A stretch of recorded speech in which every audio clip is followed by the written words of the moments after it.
The brain doesn't know what to do. The brain's in conflict. The brain wants the session to be done. It wants to see that session on Strava, the splits, the heart rates, but the brain's nervous. What if the session's hard? What if I can't do it? What if I'm slower than last week? The brain is saying, don't do it. The brain is saying, stay at home, do the session tomorrow, change the session. You've worked really hard lately, maybe you should just do an easy run. But I say, no, we get the work done. Way to crush a Monday. Alright guys, so we're in Flagstaff, Arizona. I'm actually a little bit nervous today. Today I'm doing 8 times 1K, but everything you've seen so far has been that like either thresholdy type effort, which is really fun, really easy, really comfortable, good for the psychology, doesn't hurt you, doesn't beat you up, it feels good.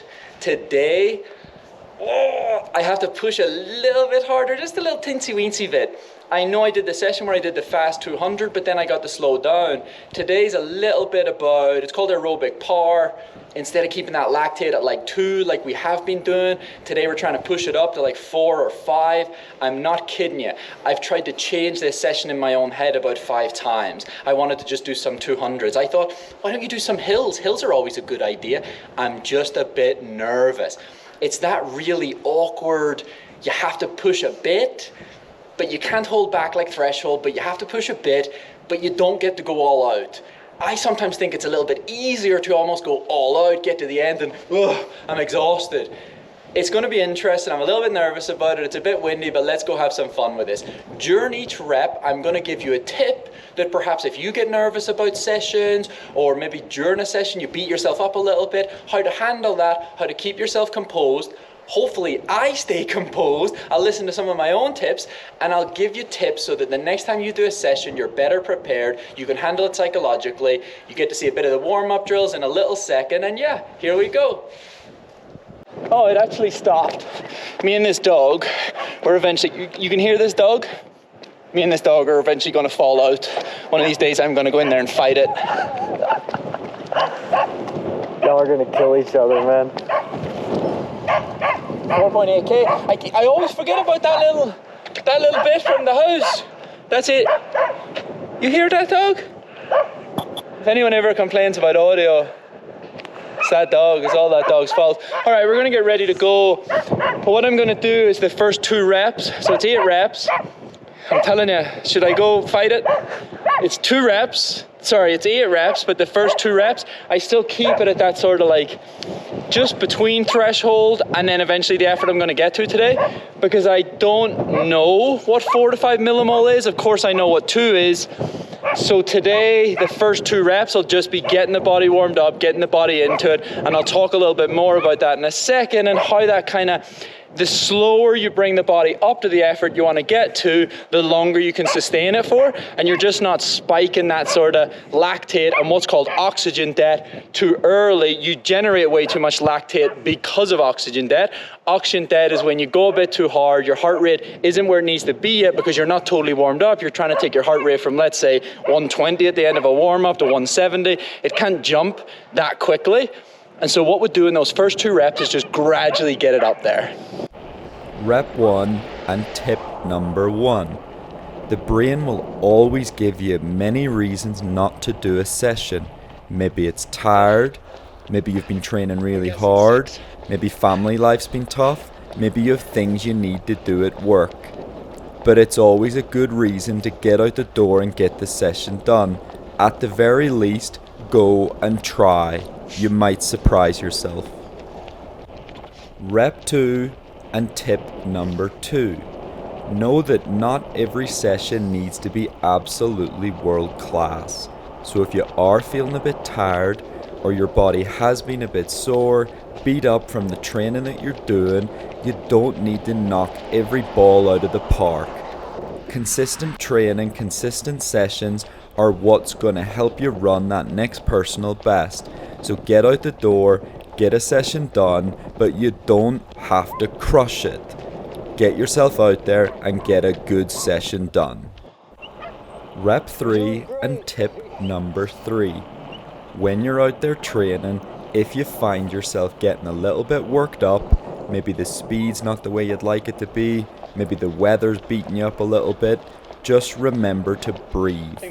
If you take some deep breaths and calm things down, your brain and body physically will respond really well. Take some deep breaths, calm everything down, reset, and reload. Get ready to go again. Don't give up. Take some deep breaths. Rep 4, tip number 4. And now we're moving into some psychological strategies. This strategy is called mantras. And so you need to develop some mantras that basically, if shit hits the fan, you can call on your mantras. For me, that's where I'm an animal, I'm a lion, I have a world-class running economy. Pick some mantras that if shit hits the fan, you can call on your mantras to get you through the next part of the rep. I think the blood's gonna freeze, man. Let's hope I got that. It's your guess, my guy. I'm gonna guess, I think like 5.5. If it worked. Let's see. 1 and 4.7. 4.7. Fuck's sake, that means I have to like kind of push a bit.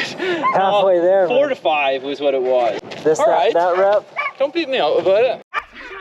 Rep 5, and we're really starting to get going now.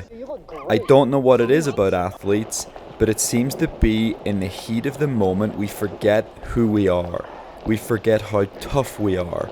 So, if the mantras haven't worked, just remind yourself how tough you are. You're out here, you're getting it done, you're working through adversity. Don't forget how tough you are. Remind yourself some of the hard training you've done. Remind yourself some of the hard things you've been through in life, and get through that next rep.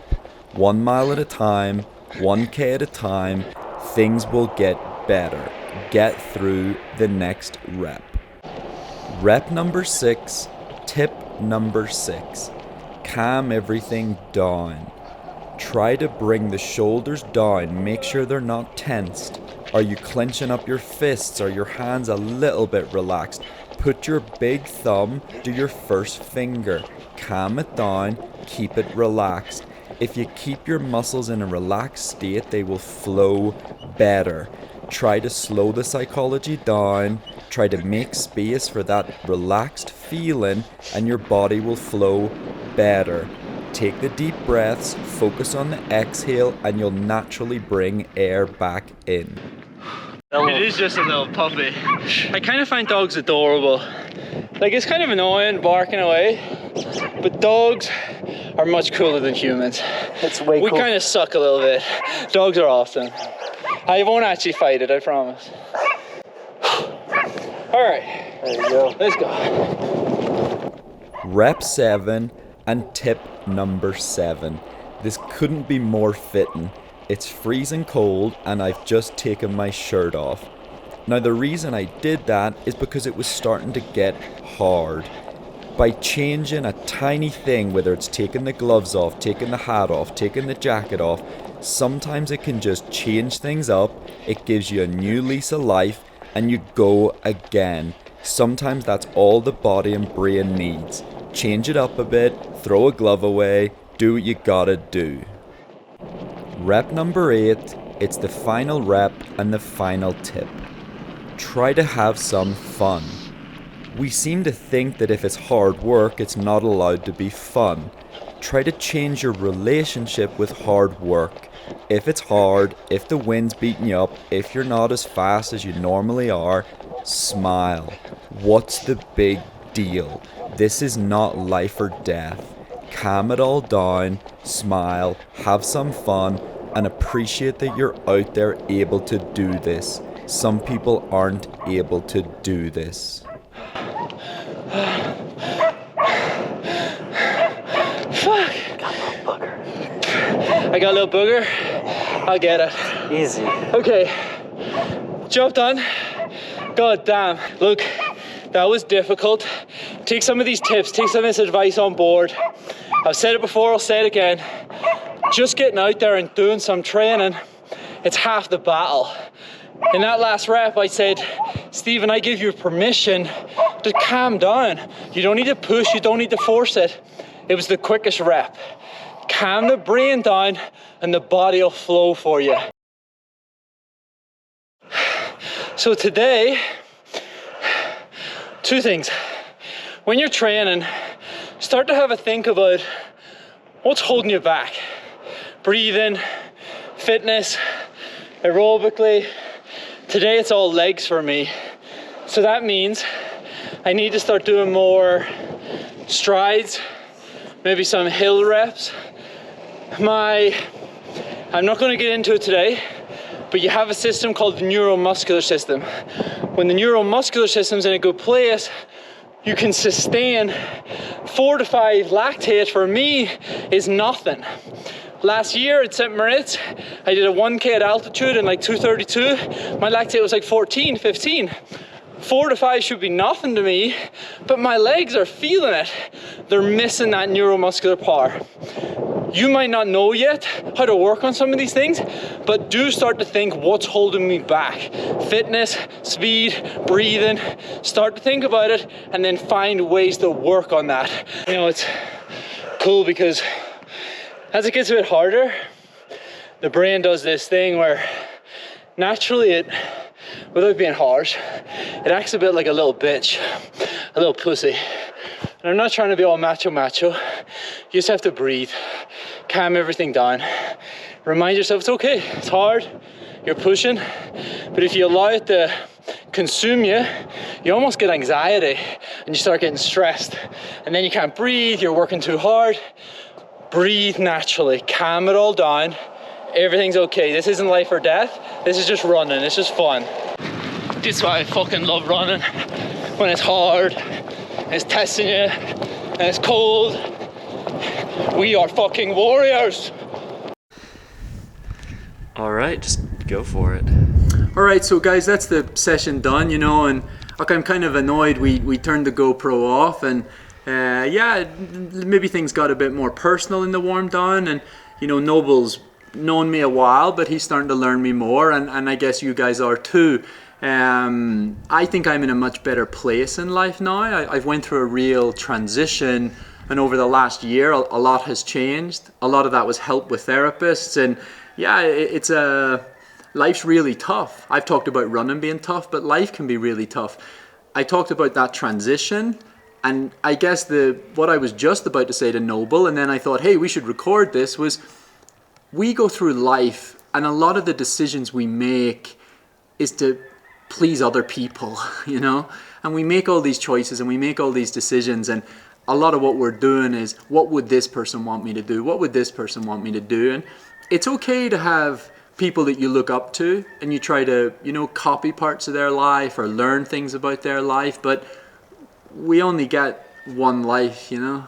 And so, given that we only get one go at this, I think what I'm doing a better job of lately is deciding, hey, do I want to do this?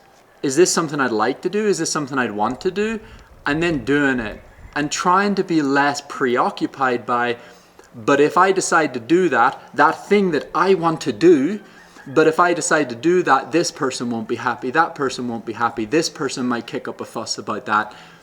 And that's a dangerous way to live your life. I honestly got to the brink of not wanting to be, not alive anymore, but certainly not wanting life to keep going the way that it was going.